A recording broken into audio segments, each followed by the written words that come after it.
Hey everyone, for the practice speech, I'm going to be reading the Gettysburg Address, so here we go.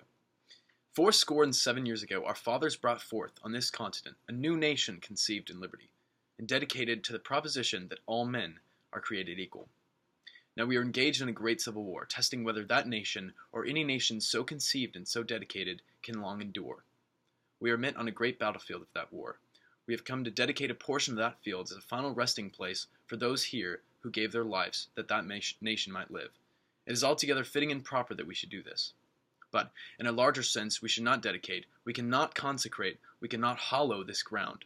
The brave men, living and dead, who struggled here, have consecrated it, far above our poor power to add or detract. The world will little note, nor long remember, what we say here, but it can never forget what they did here.